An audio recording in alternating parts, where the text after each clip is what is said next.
Sadri wa Rekam, yassir li rekam, guys. amri. Rabbi syrah li sadri wa yassir li amri wahlul 'uqdatam min lisani yafqahu qawli. Terima kasih semua para partisipan yang telah berkenan hadir untuk diskusi yang semi formal ini, karena kita merespon setiap persoalan-persoalan yang kira-kira layak diajukan ke meja wacana diskusi keilmuan dan meja wacana diskusi ilmiah. Jadi hari ini kita mengusung tema tentang gelar kebangsawanan di Aceh apakah masih relevan. Kemarin di sosial media ada beredar beberapa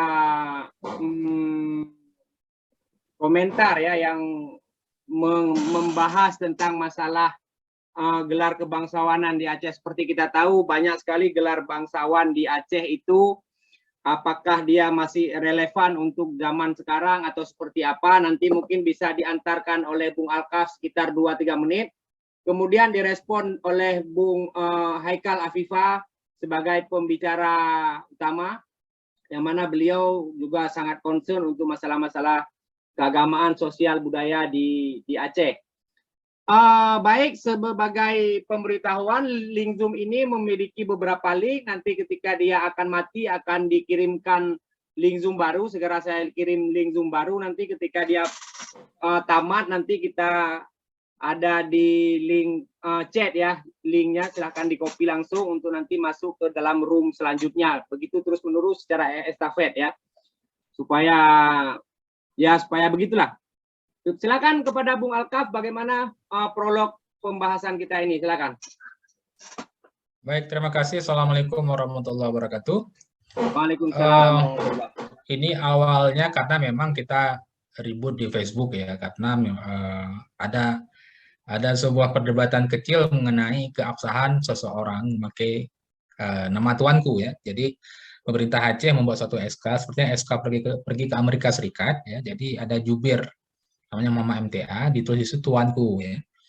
Mama MTA memang menulis namanya di Facebook itu tuanku ya, tapi saya kira karena orang di Facebook kan terkadang ya suka bercanda ya, jadi tetapi menjadi serius ketika dibaca oleh salah satu keluarga besar Raja Aceh terakhir. Jadi karena kita memang sifatnya adalah segala polemik itu sebenarnya tidak bermasalah asal kita bisa membicarakan itu secara terbuka. Oleh karenanya kami dari berbagai macam organisasi ya memakai apa nih, Lost Generation, ini sebuah frasa dari almarhum Pak Farid yang sangat terkenal. Kita melakukan sebuah diskusi mengenai gelar kepahlawanan, karena gelar kepahlawanan itu sebenarnya adalah simbol daripada yang sering dikritik orang sebagai feodalisme gitu. Jadi orang Aceh itu kan sudah lama sekali tidak hidup dalam struktur masyarakat yang mengedepankan kelas sosial seperti itu. Dan saya berharap bahwa dengan hadirnya Haikal Afifa, karena Haikal Afifa juga pernah ya, sekarang tidak lagi menjadi bagian daripada staf ahli Wali Nangro, yang juga dalam satu komentar panjang beliau di satu sidang kita perdebatkan, dia mengatakan bahwa sebuah argumennya bahwa sebenarnya ya itu bukan turun-menurun gitu gelar kepahlawanan itu dari sejarah Aceh yang panjang. Nah, Haikal nanti akan membantu kita membangun sebuah perspektif mengenai soal gelar kebangsawanan di Aceh itu dan bagaimana relevansinya dengan masa sekarang. Saya kira itu saja, Miswari, pengantar saya, dan kita akan sama-sama mendengar dari Haikal Afifa. Terima kasih. Assalamualaikum warahmatullahi wabarakatuh. Waalaikumsalam warahmatullahi wabarakatuh. Tadi sejenak ya, sepintas prolog dari Bung Alkaf mengenai kenapa kita melaksanakan acara diskusi ini. Untuk mendapatkan diskusi yang lebih bertenaga, kita undang pembicara kita, Tengku Haikal Afifa, agar dapat mengkaji persoalan ini. Mungkin kepada beliau waktu diberikan untuk berdiskusi sekitar 15 atau 20 menit ya, sekitar 20 menit. Nanti kalaupun beliau sedang berbicara nanti link Zoom-nya putus, nanti agar kita nanti masuk ke link Zoom yang baru. Link Zoom yang baru sudah saya kirim di chat ya. Silahkan di copy sekarang nanti untuk masuk ke selanjutnya nanti bila ini mati. Oke, silahkan kepada Bang Haikal Afifa untuk menyampaikan presentasinya. Dipersilakan, Bang. Assalamualaikum warahmatullahi wabarakatuh. Waalaikumsalam warahmatullahi Waalaikumsalam warahmatullahi wabarakatuh. Alhamdulillah, salatu wassalamu ala rasulillah, syahadu an la ilaha illallah, syahadu anna muhammadan abduhu wa rasuluh. Penghormatan saya untuk seluruh kawan-kawan dari The Lost Generation, Bung Alkaf, Bung Miswari, Na Muhajir Al-Fairuz, kemudian Na Khairil Miswar, Teguh Jafar Sulaiman, dan Mirza Ardi, dan serta kawan-kawan yang sudah ikut bergabung di dalam diskusi terkait gelar kebangsawanan, apakah masih relevan atau tidak. Nah, dalam hal ini sebenarnya ya, seperti dinarasikan dalam prolog tadi oleh Bung Alkaf, bahwa diskusi ini sebenarnya terkait respon dari di sosial media yang seperti dijelaskan oleh Bung Alkaf tadi. Akan tetapi karena respon itu kemudian saya coba memberi komentar, di mana sebenarnya komentar itu status saya tahun 2017 yang sudah pernah saya posting di tahun 2017 itu saat saya masih menjadi salah satu tim perumus gelar untuk orang, personal, dan negara-negara yang dianggap berkontribusi di dalam perdamaian dan pembangunan Rahab Rekon pasca tsunami di Aceh yang diadakan oleh Lembaga Walinangro Aceh saat itu. Jadi dalam hal ini saya merangkum dari beberapa itu karena memang sebenarnya ketidaksepakatan saya kalau bicara komentar ya misalnya, karena memang agak sedikit ad hominem, menyerang pribadi, terlepas dari persoalan politis, karena yang memberi komentar juga bahagian dari anggota partai politik, kemudian juru bicara Tuanku MTA juga seperti itu, bahagian dari jabatan politik. Jadi saya pikir ada tendensius ataupun sentimen politik ya. Akan tetapi pada prinsipnya saya secara pribadi tidak sepakat dengan pertanyaan yang dinarasikan oleh Bung Alkaf dalam statusnya itu tonan konyimenan lah ya. Jadi menarik melihat sebenarnya permasalahan gelar ini dalam kajian akademik yang memang pernah saya kaji, yang mungkin nanti kalau ada kekurangan mohon diberi perspektif yang lebih sempurna. Yang pertama terkait pemberian gelar ya di dalam sejarah itu, menurut kajian saya itu ada 3 ya. Yang pertama ada gelar kesultanan atau kebangsawanan, gelar untuk para sultan dan keluarga. Kemudian yang kedua ada gelar jabatan, yang ketiga ada gelar kehormatan. Nah, dari 3 gelar ini kemudian gelar kesultanan itu sendiri atau gelar kebangsawanan, yaitu gelar yang diberikan kepada sultan atau raja Aceh, itu dibagi lagi pada gelar sebelum menjabat sultan, kemudian ada gelar yang saat atau sesudah menjabat sultan, ada juga gelar sultan yang diberikan oleh kerajaan Aceh sesudah sultan wafat. Misalnya ada gelar seperti Tun Pangkat Dharma Wangsa.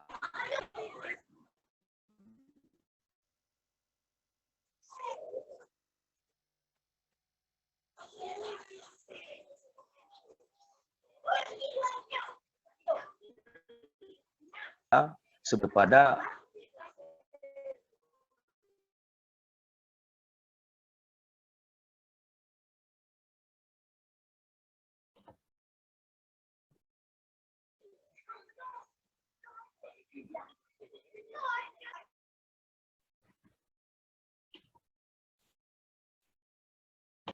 Bang Haikal di unmute, Bang.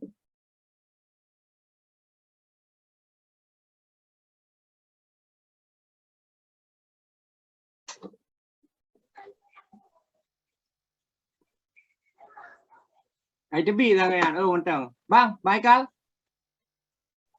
Suara Bang Haikal. Bang Haikal kau metimik.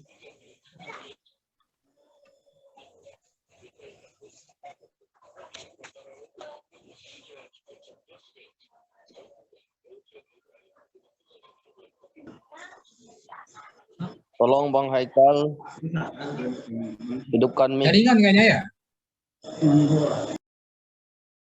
Mic-nya jangan di-mute, Bang Haikal. Jangan di-mute mic-nya. Mic-nya di-mute itu. Ya, Coba tombol mic-nya di-unmute-kan tolong dulu, diangkat di-unmute-kan ke dulu. kamera, Bang. Oke.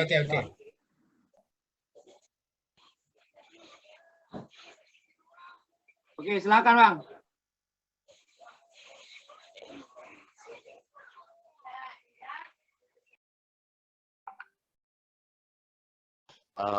Yang pertama gelar. Yang kedua gelar jabatan yang memang gelar itu posisi jabatannya itu langsung berada di bawah sultan dan keturunannya. Jadi berdasarkan bidang wazir misalnya dan lain sebagainya.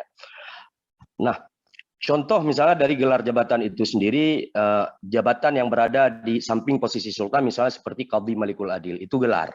Atau Syekhul Islam, atau Waliul Mulki, atau Kurukun Katibul Muluk, atau Syah Bandar Laksamana Bintara dan lain sebagainya. Itu merupakan gelar yang bersifat jabatan, di mana yang posisi orang yang memegang gelar tersebut, posisinya itu berada di samping sultan secara struktural. Selanjutnya ada juga yang jabatannya itu langsung berada di bawah sultan. Seperti Maharaja Maharaja Sri Maharaja atau Maharaja Lela atau Maharaja Mangkubumi, kemudian Qadhi Muazzam, orang kaya, Panglima Sago, misalnya Ule Balang dan lain sebagainya. Jadi turunan-turunannya itu sampai Gecik Gampong, Kejeruan Belang, Haria Pekan, Ramastia dan lain sebagainya. Jadi jabatan gelar itu merupakan gelar jabatan yang secara kepemimpinan atau hierarki pemerintahannya itu langsung berada di bawah sultan dan turunannya itu sampai ke bawah. Itu yang kedua. Nah, yang ketiga itu adalah gelar kehormatan. Gelar kehormatan itu diberikan berdasarkan pengakuan ataupun penerimaan dari masyarakat ataupun kerajaan atau Kesultanan Aceh terhadap seseorang atau sebuah komunitas misalnya seperti Tengku, Tengkusi, Lebe dan lain sebagainya. Jadi itu yang yang posisi gelar yang ada di dalam Kesultanan Kerajaan Aceh. Ada gelar kesultanan atau kebangsawanan, ada gelar jabatan, juga ada gelar kehormatan. Yang kedua, prinsip pemberian gelar itu sebenarnya yang pertama itu harus mengacu dan mengikuti pedoman daripada adat Majelis Raja-Raja Aceh. Jadi di dalam adat Majelis Raja-Raja itu dijelaskan bagaimana aturan bahkan sampai ke persoalan teknis untuk diberikan sebuah gelar kepada seseorang itu diatur sedemikian rupa. Bahkan ada majelis tabal. Majelis khusus yang berada di bawah kerajaan yang memang tugasnya itu memberikan gelar. Yang kedua, prinsipnya itu adalah adanya wibawa dan tidak merusak martabat gelar yang diberikan oleh sultan itu seperti yang disebutkan dalam naskah Aceh. Salah satu naskah yang memang menjelaskan tentang gelar dan majelis Raja-Raja Aceh. Jadi ada prinsip-prinsip dan syarat-syarat seseorang sehingga layak menyandang gelar yang dimaksud. Nah, yang ketiga, gelar yang dianggap sebagai gelar sakral yang martabatnya itu paling tinggi dalam kerajaan Aceh itu adalah gelar Paduka, Maha, Seri, Raja, dan Tuan. Itu gelar yang dianggap paling tinggi dan itu ditulis dan disebutkan di dalam majelis Raja-Raja Aceh, khususnya Majelis Tabal Gelar. Jadi ini juga ditulis dalam buku-buku adat Aceh, baik yang ditranslate oleh Ramli Harun atau Cuk Rahma M.A. Agani, itu juga disebutkan. Jadi prinsipnya gelar yang paling tinggi itu seperti itu, sehingga waktu perumusan gelar itu secara pribadi pendapat saya itu saya membantah menyarankan untuk tidak diberikan gelar-gelar yang sifatnya sakral itu kepada orang-orang ataupun lembaga-lembaga atau negara-negara yang ikut berpartisipasi pasca tidak ada lagi Kesultanan Aceh gitu. Sehingga tidak merusak misalnya. Misalnya waktu itu ada saran dari salah satu tim perumus untuk memberikan gelar Mukuta Alam kepada Sultan Iskandar Muda. Nah, di sini gelar Mukuta Alam diberikan kepada Yusuf Kala. Gelar Mukuta Alam ini adalah gelar Sultan Iskandar Muda. Jadi ketika diberikan kepada Yusuf Kala, maka nilai dari gelar itu sendiri yang dinobatkan kepada Sultan Iskandar Muda secara nilai itu sudah rusak. Karena posisinya, kehormatannya, martabatnya itu berbeda. Sehingga ada gelar-gelar yang tidak boleh diberikan, ada gelar-gelar yang memang boleh diberikan. Sehingga saran saya waktu itu, apabila memang tidak ada gelar yang memang bisa diberikan, ya dirumuskan gelar yang lain sesuai dengan tupoksi, martabat, dan lain sebagainya dalam bingkai Negara Kesatuan Republik Indonesia. Di dalam majelis adat Majelis Raja-Raja Aceh itu disebutkan prinsip pemberian gelar itu seperti saya sebutkan tadi, tagnya ini coba saya baca, yakni apabila berhimpun kepada seseorang 4 nama yang mulia itu, kalau terlebih martabat dianugerahi oleh raja baginya seperti bendahara, paduka Sri Maharaja atau paduka Sri Maharaja. Jikalau berhimpun pada seseorang mereka 3 nama yang mulia itu seperti paduka Maharaja atau Sri Maharaja Lela atau Sri Maharaja. Kalau berhimpun pada seorang mereka 2 nama yang mulia itu seperti Paduka Raja atau Sri Raja Mahkota atau Raja Lela atau Tuan Pakram dan barang sebagainya. Jadi seyogianya kamu peliharakan nama yang mulia itu sebagaimana supaya jangan binasa karunia raja-raja itu di atas kamu. Jadi ini adalah ultimatum yang digariskan oleh konstitusi Kerajaan Aceh dalam prinsip sampah permen jangan kayak gini. Gitu. Jadi seperti itu. Nah, gelar-gelar ini, mentang deh. Mentang wujudnya sekaligus perhatian kepada masyarakat Mendum yang 28 row yang ruangannya, semoga nanti bisa sekarang mencatat link Zoom yang ada di kolom chat. Nanti kita masuk ke yang link kedua, kita tunggu ini sampai langsung mati karena sayang ini direkam. Silakan Bang, lanjut Bang. Oke. Nah, kembali kepada tema pembicaraan kita, masih relevankah? Yang pertama, kalau kita lihat itu dari sisi hukum, itu tidak relevan. Artinya dalam sisi konstitusi, karena berbicara konstitusi Kerajaan Aceh, ini sudah selesai. Sehingga ini dianggap tidak relevan. Menurut saya ini memang tidak relevan kalau misalnya itu dianggap sebagai sebuah warisan yang mewarisi konstitusi, yang mewarisi segala martabat daripada gelar itu sendiri dari masa Kerajaan Aceh sampai sekarang. Itu kalau ditinjau dari segi hukum. Mungkin kalau dari segi antropologis atau secara historis itu sendiri sebagai bentuk penghormatan ini masih relevan. Artinya sebagai bentuk penghormatan kepada keturunan daripada kebangsawanan atau Kesultanan Aceh masih dianggap relevan. Akan tetapi di sini kan Aceh itu sendiri pernah saya singgung juga bukan sebuah kerajaan yang diwarisi. Jadi tidak bisa diwarisi. Bahkan sultan itu sendiri tidak ditunjuk. Makanya dalam Kanun Syara Al-Ain itu disebutkan bagaimana syarat-syarat seseorang itu menjadi sultan dipilih oleh siapa, begitu juga dengan kebangsawanan yang sifatnya itu jabatan, misalnya seperti Ule Balang, Panglima Polem, dan lain sebagainya. Jadi jabatan-jabatan itu dipilih oleh representasi-representasi yang ditunjuk di dalam Kanun Syara Al-Asyi, sehingga seseorang itu mendapat gelar itu sebagai sebuah gelar jabatan atau sebagai sebuah gelar kehormatan. Jadi seperti itu. Nah, kalau dilihat dari sisi sosial misalnya dengan menunjukkan karena tidak semuanya ya. Selama saya kenal dari kawan-kawan yang mewarisi daripada kesultanan darah kebangsawanan ini, tidak semuanya juga bisa kita general bahwa mereka bersifat atau mempertahankan nilai-nilai feodalisme misalnya seperti dalam pembahasan itu. Jadi tidak semuanya juga seperti itu. Makanya dalam hal ini kalau ingin kita dudukkan dari satu sisi gelar itu relevan atau tidak, dari perspektif hukum itu tidak relevan. Sama seperti misalnya tidak relevannya itu istilah Panglima, istilah Panglima pasca damai pada relevan Panglima agam, kan relevan. Karena memang pasca perdamaian kita sudah mengakui misalnya atau ikut terhadap konstitusi-konstitusi yang ada di Republik Indonesia, sehingga istilah-istilah gelar-gelar yang disematkan sebelum perdamaian itu dianggap tidak relevan dari sisi hukum. Dari sisi sosial atau dari sisi antropologisnya mungkin masih dianggap relevan, sehingga banyak orang menganggap Panglima Sagom ataupun Panglima Wilayah dan lain sebagainya, istilah-istilah lain. Begitu juga gelar-gelar jabatan atau gelar-gelar kehormatan di masa Darul Islam dan lain sebagainya. Nah, dalam hal ini karena ada pertentangan sebelumnya di dalam catatan sejarah revolusi sosial di Aceh, sehingga hal-hal seperti ini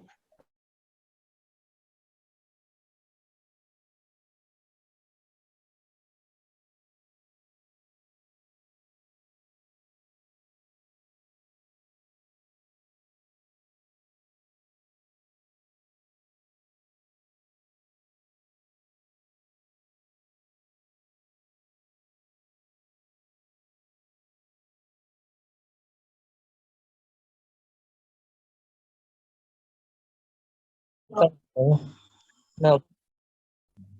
jadi Pak.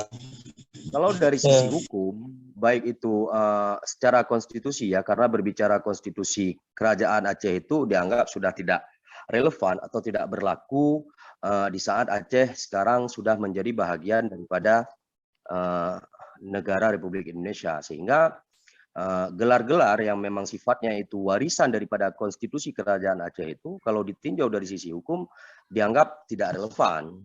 Sama seperti contoh lagi gelar Panglima Sagom misalnya kan, atau gelar Panglima Muda, atau panglima-panglima lain lah, gelar jabatan yang ada di dalam institusi Gerakan Aceh Merdeka. Pasca Gerakan Aceh Merdeka berdamai misalnya, berdamai dengan Indonesia,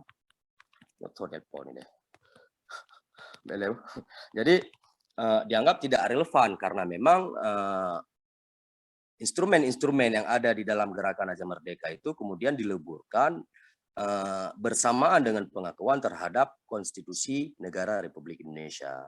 Nah, masih ada satu dua misalnya yang menyebut gelar-gelar seperti itu, ya mungkin itu memang tidak lebih dari sebuah penghormatan. Jadi bukan sebuah kedudukan yang memang berfungsi secara konstitusi ataupun berfungsi secara tugas-tugas dan lain sebagainya yang diwarisi dari gelar itu sendiri. Misalnya seperti gelar jabatan Panglima Pole misalnya, dia bisa mengatur Qadhi Rabbul Jalil atau instrumen-instrumen lain sebagainya. Ini tidak lagi dianggap berfungsi, jadi hanya sebatas gelar yang dimana konstitusi kerajaan Aceh itu memberi kehormatan kepada gelar-gelar atau orang-orang yang menyandang gelar tersebut pasca Aceh melebur atau masuk ke dalam konstitusi negara Republik Indonesia.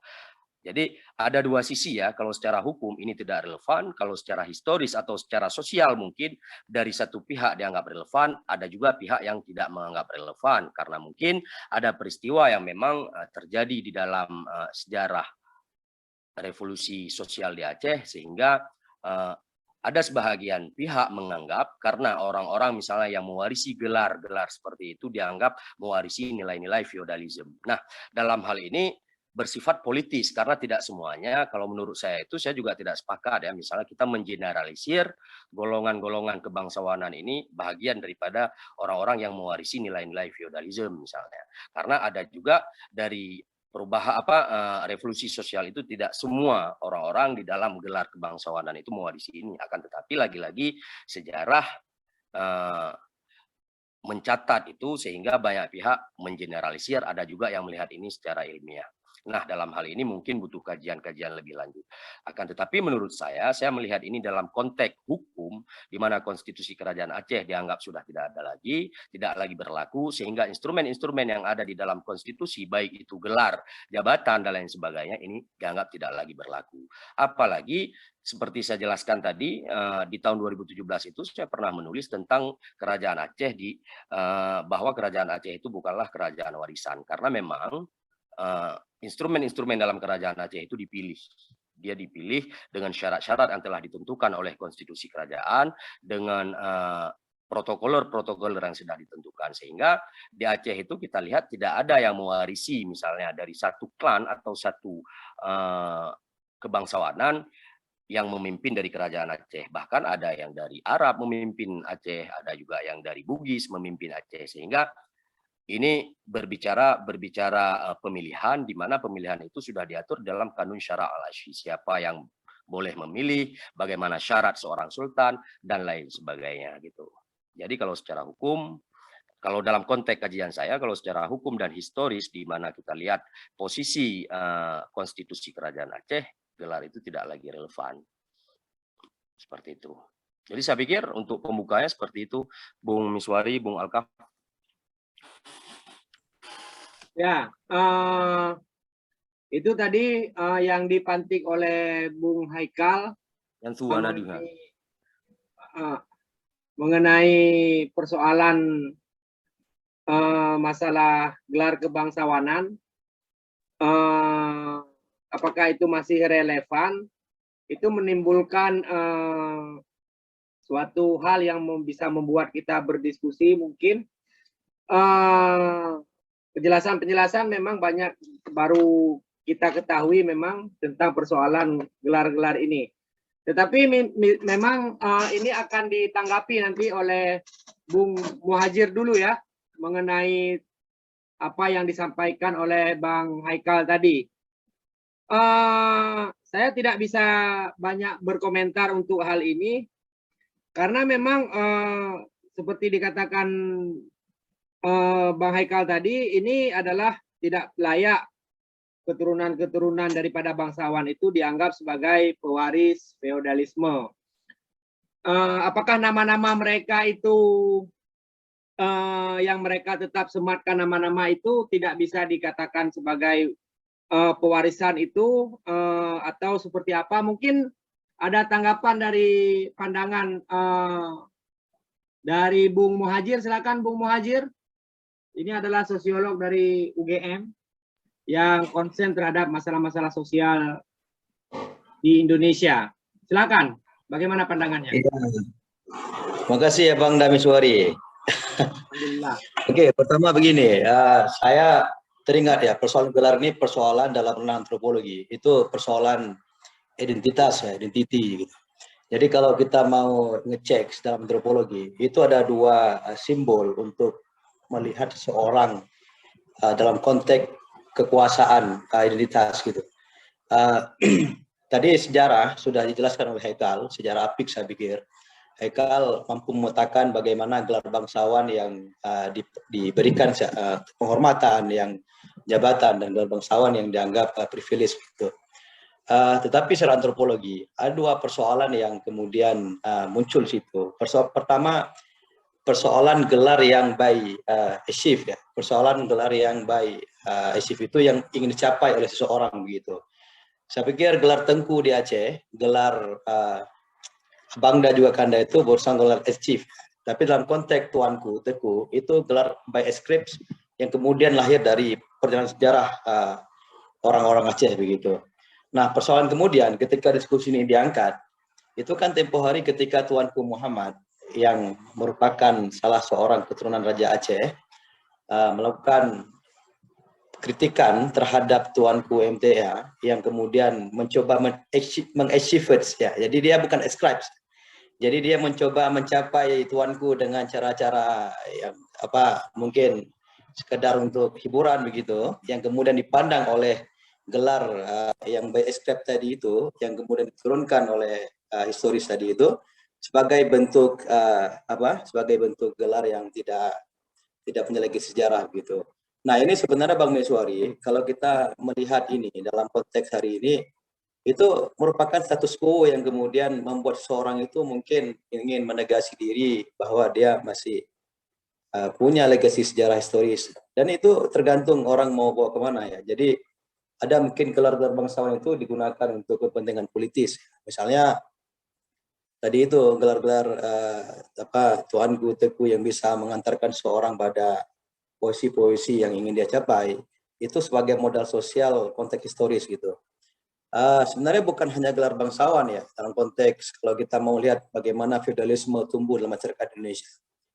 Gelar-gelar Habib ya, gelar Habib juga, gelar-gelar Said itu kan suatu yang dipelihara kemudian untuk menegasi kita kelompok yang privilege ya, yang berbeda dengan orang-orang yang lain begitu. Nah, ini kalau kita melihat konteks masyarakat hari ini, masyarakat yang begitu mendapatkan sesuatu itu bukan lagi persoalan warisan kebangsawanan rakyat jelata dengan pendidikan yang yang mau diikuti sampai ke jenjang tinggi, dia bisa mendapatkan kebangsawanan tanpa gelar lebih spesifik begitu. Artinya apa? Artinya bahwa dalam ranah persoalan hari ini itu sebenarnya gelar-gelar yang kemudian ditabal, dilekatkan pada seseorang. Ya mungkin itu sebagai salah satu legasi sejarah, atau juga bisa digunakan dalam konteks tertentu untuk melegasi kultisan. Nah tadi saya menarik dikatakan Haikal ya, bahwa rekrutmen Raja Jajah Aceh itu tidak berdasarkan keturunan semata begitu. Ada proses-proses yang kemudian dilalui yang cukup demokratis saya pikir. Tidak ada kerajaan lain di Aceh ini yang melakukan seperti itu. Jadi seorang sultan itu tidak dipilih berdasarkan keturunan semata. Sultan juga harus punya cara-cara seperti memilih seorang Qadhi Malikul Adil atau Qadhi Rabbul Jalir. Artinya apa? Bahwa Kesultanan Aceh, kerajaan Aceh itu kerajaan yang paling tanda kutip sangat demokratis untuk memilih sesuatu itu, bukan hanya persoalan genealogi, tapi juga persoalan-persoalan di sana itu kelayakan dia menjadi seorang raja. Tadi dikatakan kita juga pernah dipimpin oleh orang Bugis, orang Arab begitu. Nah mungkin pasca kolonial Belanda ya, teman-teman dari yang merasa punya genealogi kebangsawanan raja ini mencoba menjaga atrah itu ya, tapi kemudian ketika dia dibawa dalam konteks hari ini, itu menjadi suatu yang dikatakan seperti muwakaf ya, sudah tidak kurang relevan gitu. Kecuali itu hanya sebagai salah satu bentuk status quo untuk mempertahankan politik identitas keturunan, urusan sejarah dan lain sebagainya. Jadi itu saya pikir Bang Miswari, poinnya bahwa memang ini sangat tergantung bagaimana cara kita melihat persoalan ini. Satu sisi orang-orang yang merasa keturunan dari kebangsawanan itu penting mempertahankan itu dengan tujuan-tujuan yang ingin dicapai, tapi orang-orang lain juga melihat ini sebagai sesuatu yang sudah tidak relevan gitu. Lagi Aceh ya, Aceh itu masyarakatnya sangat egaliter ya. Aceh itu kan orang yang masyarakat manusia yang kita lihat tidak terlalu fanatik pada suatu ya. Dia bisa mengkritik sultannya, bisa mengkritik seorang ulama bahkan ya, seorang Habib begitu. Habib di Aceh juga pernah satu orang berkhianat, dan itu dianggap salah satu sejarah yang cacat begitu ya. Beda dengan di Jawa misalnya, meskipun seorang sultan raja melakukan tindakan-tindakan yang dianggap di luar kenormalan, masih dihormati begitu. Nah ini satu sisi mentalitas Aceh itu mentalitas yang kemudian tidak terlalu meletakkan sesuatu pada fanatisme semu begitu. Segala sesuatu itu bisa di-achieve dan bisa di-ascribe sesuai dengan kepentingan politik identitas gitu. Jadi mungkin itu Bang Miswari, saya kembalikan ya. Baik, terima kasih tanggapan ilmiahnya dari Bung Muhajir ini, karena saya lihat juga naik turunnya raja-raja di Aceh itu, sultan maksudnya, yaitu tidak hanya karena dia itu adalah berdasarkan keturunan semata, tetapi kadang-kadang memang walaupun dia keturunan, tapi ketika tidak memenuhi sebuah fit and proper test pada masanya itu, dia tidak didaulat menjadi raja, tetapi malah dipilih yang lain yang menjadi raja. Ada yang misalnya ada orang pernah dari Minang, ada yang dari Malaysia, dari Malaka, dan sebagainya, itu menjadi sultan di Aceh. Tetapi ada juga misalnya yang dia itu menyematkan kembali nama-nama bangsawan masa lalu karena dia adalah keturunan tersebut meskipun kita tidak berada pada masa itu lagi, dan kadang-kadang dia hanya mengusung sejarah sebagai untuk memberitahukan kepada masyarakat bahwasanya kita pernah punya sejarah demikian. Tapi itu kan tidak tertutup kemungkinan juga dia bisa mengambil ya privilege daripada gelar-gelar yang dimiliki itu, gelar-gelar keturunan yang dimiliki itu. Ini mungkin ada tanggapan daripada satu orang partisipan, silahkan yang ingin memberikan komentarnya terhadap hal ini nanti untuk ya, Bang Miswar Ibrahim, silahkan, tadi sudah muncul, dipersilakan 1 atau 2 menit. Kita ini harus, ini adalah room terakhir kita ya, karena nanti kita banyak-banyak room juga kesulitan untuk mengupload. Karena nanti ini bisa disaksikan ya, kalau kita ingin menyaksikan kembali misalnya ini Zoom yang pernah dilakukan oleh Lost Generation ini bisa disaksikan di YouTube-nya Pusat Institut yang dikelola Khairil Miswar, kemudian di YouTube Filsafat Terakhir ada juga ya. Di YouTube Filsafat Terakhir dan Moderator Pusat Institut. online di mana itu? Hah? Online di mana? Online-nya di mana? Saya di rumah ini, Pak. Oh, saya kira di tempat paling terpencil di Aceh karena merah itu ya. Ya, saya dari daerah nih.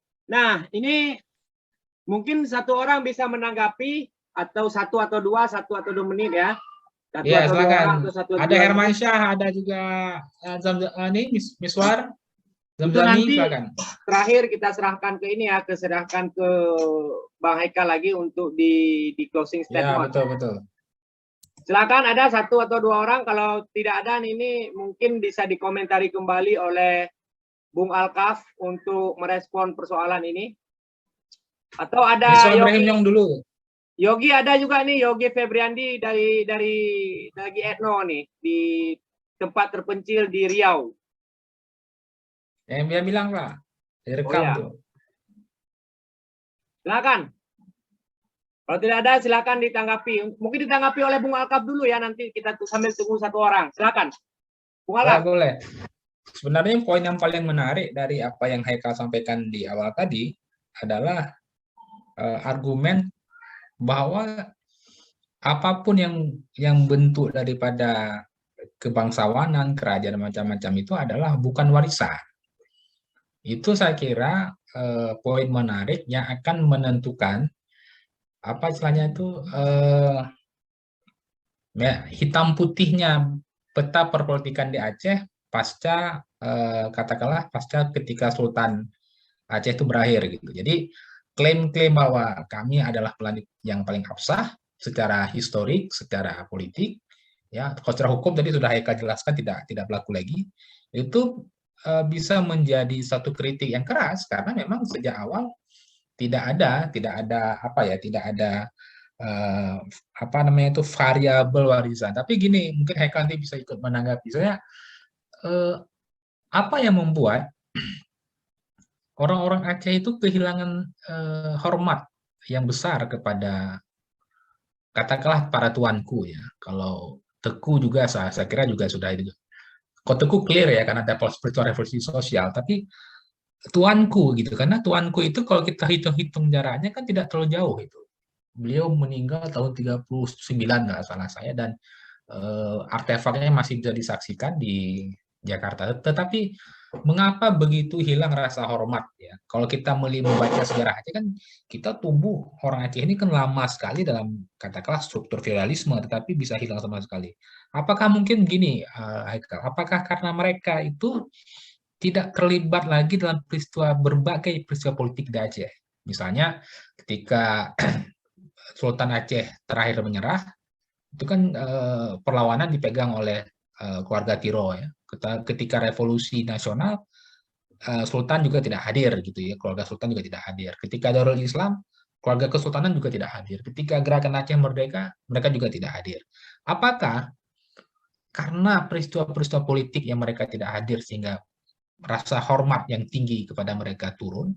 Atau memang seperti yang Ferus katakan di awal tadi, di akhir pembicaraan tadi, bahwa karena sifat orang Aceh yang egaliter itu, yang kemudian mengatakan bahwa kalau bahasa kita, Ura Aceh Raja Manu atau Manu Agam Saboh. Jadi ada aspek kultur egaliter itu yang membuat kemudian itu menjadi luntur. Saya kira itu respon saya, Bang Miswari. Mungkin nanti akan Haikal tanggapi di akhir, sebelum kita mendengar yang lain. Ya, kita tetap terbuka ya kepada satu orang partisipan untuk berkomentar terkait persoalan ini, satu atau dua orang, karena kita juga menyangkut waktu dan segala macam. Yang pokok yang dibahas oleh Bung Alkaf tadi adalah masyarakat tampak sudah kurang hormat terhadap keturunan-keturunan daripada bangsawan, khususnya keturunan daripada tuanku ya, karena memang jangan-jangan secara psikologis itu orang Aceh itu memang tidak inferior terhadap apapun ya, yang biasanya kita lihat begitu ya, orang Aceh itu misalnya kalau saya lihat itu ada bupati misalnya, wakil bupati atau pejabat-pejabat tinggi yang dikenal publik, atau artis misalnya. Artis itu kalau ngopi itu biasa aja, ada artis di samping, misalnya artis nasional datang ke Banda Aceh, dia ngopi di samping kita. Itu orang-orang Aceh biasa aja, itu tidak tidak ditegur, tidak disapa, tidak ajak foto dan segala macam. Tapi kalau di tempat-tempat lain itu kan kalau ada pejabat tinggi daerah atau kalau ada artis itu kan sudah sibuk untuk ngajak foto, untuk ngajak ngobrol dan segala macam ya. Ini apakah karena persoalan psikologis ini atau karena mereka memang sudah ditampa oleh perang, ditampa oleh tsunami lagi kan, oleh gempa, banyak sekali problem yang dihadapi oleh masyarakat Aceh yang sehingga ini membuat mereka itu ya merasa ya punya masalah, sama-sama sudah ditempa begitu ya. Ya silakan, satu orang silakan, Bang Azmi mungkin ingin menanggapi sekitar 1 atau 2 menit persoalan ini. Atau siapa di sini? Khairul Fahmi silakan di Jogja ya.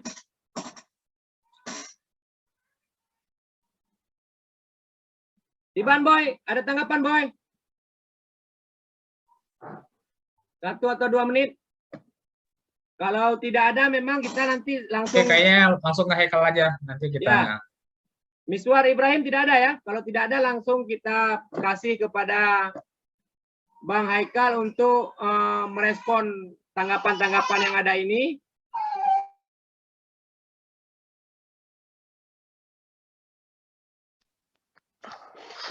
Untuk nanti selanjutnya direspon persoalan yang ada, kemudian diberikan closing statement oleh Bang Haikal. Silakan Bang. Ya, yang pertama saya ingin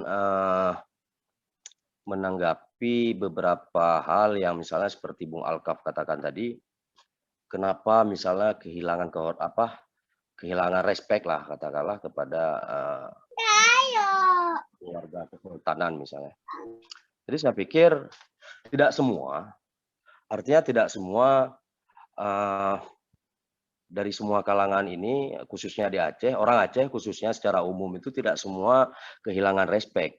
Nah di sini kalau dilihat ada histori, ada sejarah yang terputus, yang kalau dalam narasi Hasan Tiro itu yang disebut lost generation itu ya narasi sejarah yang lahir pada yang dihilangkan pada tahun 1942, kemudian 1941 sampai 45 dan selanjutnya, baru kemudian kita bersambung pada kemerdekaan. Nah, sisi-sisi sejarah ini di mana dalam kajian saya itu saya katakan sebagai the lost power, Aceh yang kehilangan kekuasaan, kehilangan legitimate, sehingga itu tidak lagi dibaca oleh generasi Aceh saat ini. Nah, posisi narasi sejarah yang hilang ini kemudian membuat banyak hal bagi generasi kita di Aceh menganggap bahwa keturunan Sultan memang Hanali. Ya. Jadi ada yang memang kehilangan respect dalam artian itu sifatnya kalau saya lihat itu personal ya, bukan general.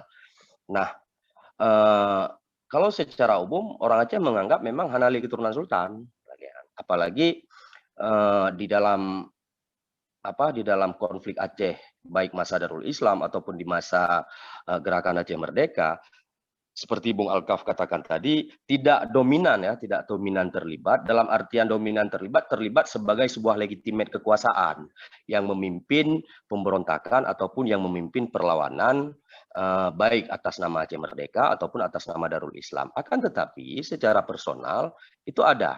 Kalau saya lihat ada dari beberapa kalangan sultan yang memang masuk dalam gerakan Aceh Merdeka ya.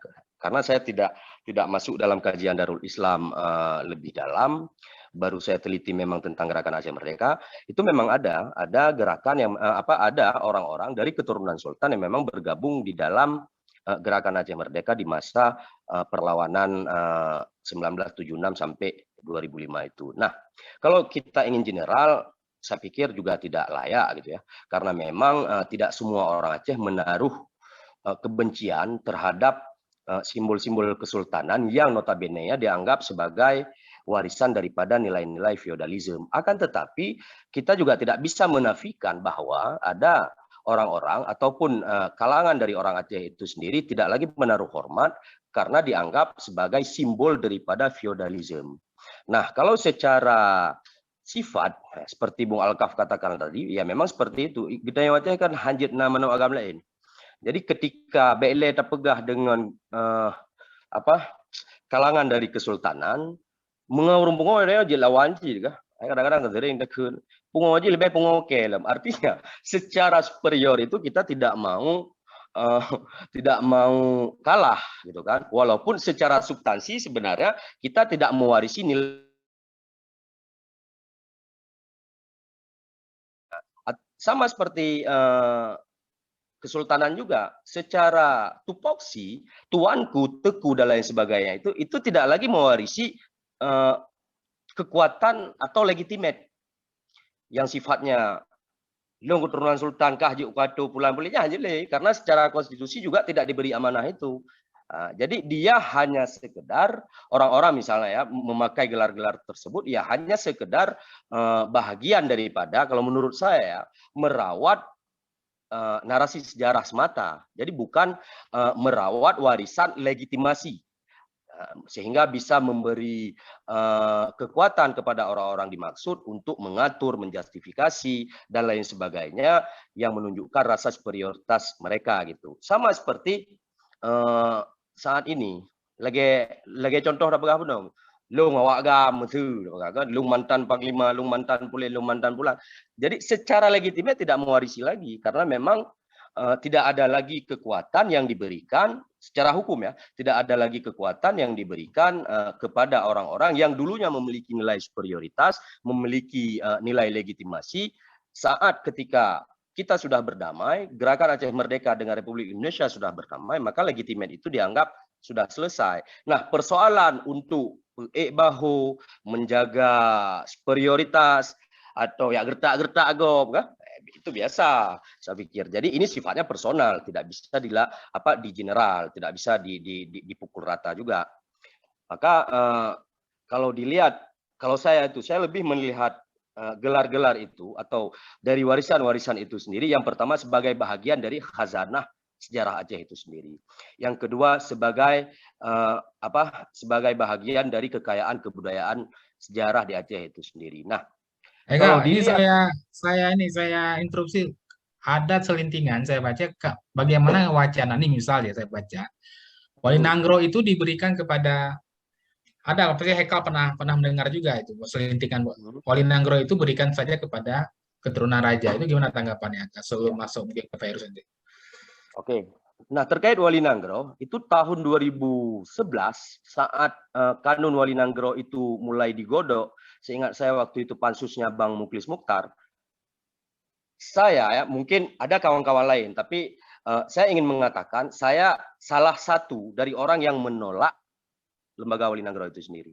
Saya tidak sepakat Wali Nanggro itu diwalisasi, dilembagakan karena di sini pernah sampai saya berdebat dengan Bang Adli Abdullah. Jadi saya ingat sekali saat itu kita live di TVRI terkait Wali Nanggro, lembaga Wali Nanggro itu sendiri tahun 2011, saya sebagai narasumber almarhum Bang Ampuh Devayan, kemudian almarhum Tuanku Raja Yusuf, ayah dari Tuanku Warul, kemudian Bang Adli Abdullah.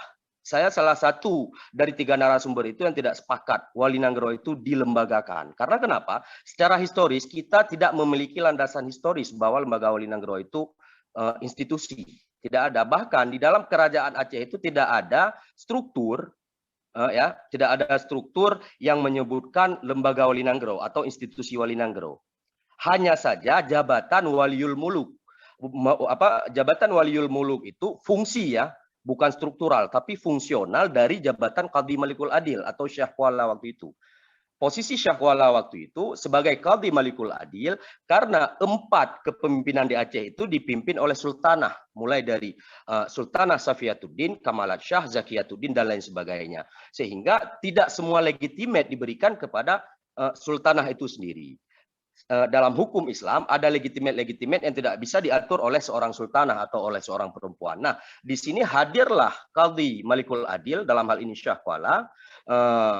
Beliau di samping sebagai Qadhi Malikul Adil juga berfungsi sebagai waliul mulki. Tetapi secara struktur tidak ada lembaga atau struktur khusus atau institusi khusus yang mengatur tentang waliul muluk atau wali nanggro, itu tidak ada. Satu-satunya jabatan yang ada itu Qadhi Rabbul Jalil, semacam wali di tingkat Aceh Lesago, legitimate tertinggi di Panglima Polim, baru di atasnya Sultan.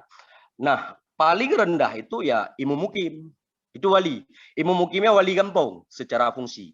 Sejak kapan muncul istilah wali nanggro itu sebagai sebuah struktur? Sejak seingat saya sejak tahun 1946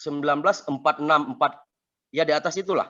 Saya ada beberapa artikel yang saya baca di media Belanda, sudah muncul wali negara Pasundan, kemudian wali negara Madura, wali negara Borneo dan lain sebagainya. Itu sudah ada jauh sebelum masa perlawanan Darul Islam, di mana perlawanan Darul Islam juga mengadopsi sistem kewalian. Waktu itu. Jadi secara struktural itu muncul sesudah kemerdekaan Indonesia, baru kemudian dipopulerkan oleh atau dalam gerakan Darul Islam dan gerakan Aceh Merdeka. Tetapi secara konstitusi itu tidak ada, khususnya dalam konstitusi kerajaan Aceh. Nah, bagaimana terkait wacana ya, wacana keturunan kesultanan tadi ya, harus memimpin lembaga wali nanggro? Ya, secara struktural itu inkonstitusional dalam kerajaan Aceh, bagaimana harus diwarisi atau harus dipimpin oleh kerajaan kesultanan. Makanya saya bilang, kalau dalam wali nanggro itu ya ini segmentasinya sudah bahagian dari segmentasi hukum negara Republik Indonesia. Saya kalau memenuhi syarat sebagai wali nanggro, saya juga ingin naik sebagai wali nanggro, kan begitu Bung Alkaf. Itu kan guna isi juga, Bung Alkaf kan dia cukup syarat kan bisa juga bersaing gitu kan. Nah, jadi bukan sebuah warisan, juga bukan sebagai bahagian dari dari lembaga yang harus diwarisi. Wali nanggro harus urung warisan kesultanan atau harus keluarga sultan atau harus awak gamdu, nggak mesti. Jadi selama seseorang sesuai syaratnya yang diatur di dalam Kanun nomor 13 itu, kalau tidak salah saya, tentang wali nanggro, entah Kanun nomor 12, ya sah-sah saja kemudian dipilih oleh Komisi Pemilihan Wali Nanggro. Sama kalau dari ini saya lihat ingin lembaga wali nanggro ini ingin mengadopsi lembaga institusi kesultanan.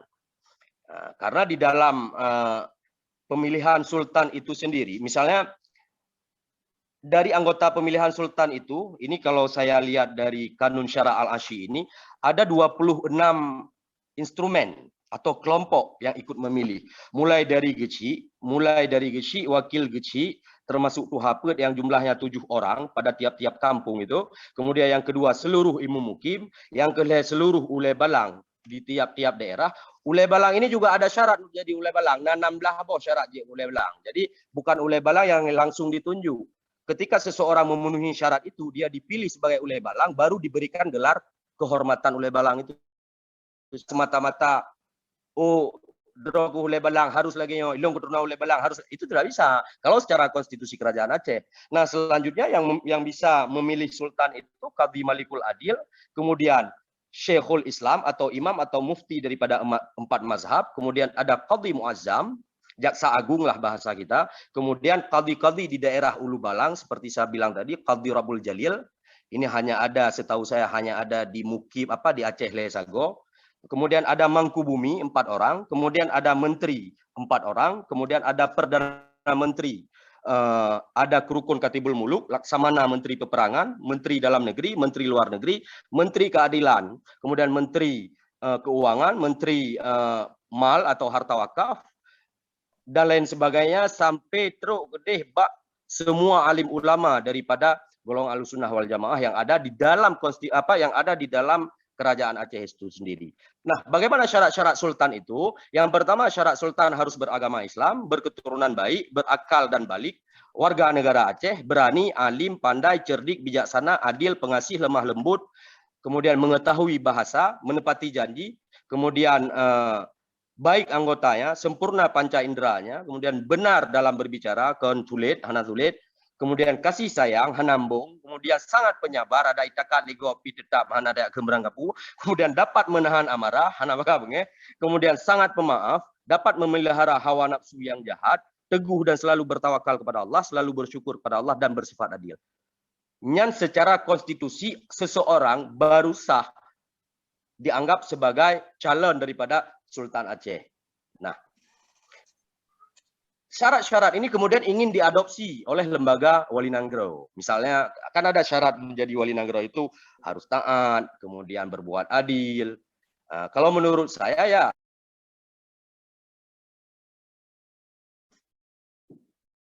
Pak Lurah. Nyo, apakah sang Mbak Ai dengan di masa lalu, di mana ada lembaga, ada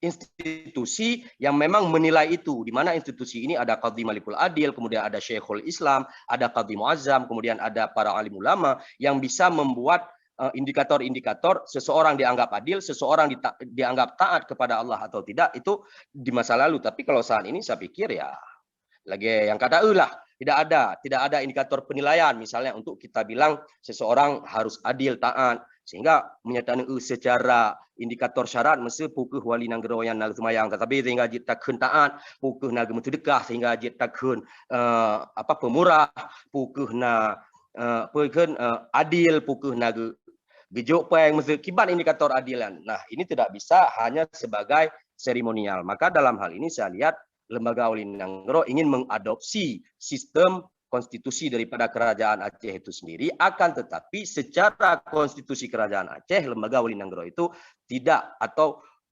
pernah ada di dalam konstitusi kerajaan Aceh sebagai bahagian dari institusi kerajaan yang diakui. Maka maka terkait dengan pertanyaan Bung Alkaf Buno, saya pikir seperti saya katakan tadi, tidak semuanya bisa kita generalkan, juga tidak semuanya bisa kita anggap mereka juga tidak bisa dihormati misalnya, atau tidak lagi dihormati. Akan tetapi ada hal-hal yang memang kalau menurut Lun, Lun lebih Lun anggap sebagai bahagian kehormatan. Tetapi kalau gelar kehormatan itu disalahgunakan, ya itu memang tidak bisa gitu. Intinya kalau dari penyampaian yang sudah saya sampaikan dan sudah disimpulkan oleh Bung Alkaf, baik itu kerajaan Aceh atau gelar di dalam konstitusi kerajaan Aceh itu tidak bisa diwarisi. Ya, terima kasih kepada Bang Haikal yang telah menyampaikan materi yang sangat padat, penting sekali untuk data sejarah kita kontemporer saya kira untuk masalah kebangsawanan di Aceh. Sekali lagi terima kasih kepada seluruh partisipan yang telah hadir dalam acara ini. Nanti bisa disaksikan di channel Filsafat Terakhir dan channel daripada Pusa Institute untuk acara ini. Mungkin nanti kita akan punya koneksi-koneksi lainnya dalam urusan men-channelkan kegiatan-kegiatan The Lost Generation. Terima kasih semuanya. Terima kasih kepada partisipan. Ya, terima kasih Haikal. Terima kasih semuanya. Assalamualaikum warahmatullahi wabarakatuh. Terima kasih semuanya.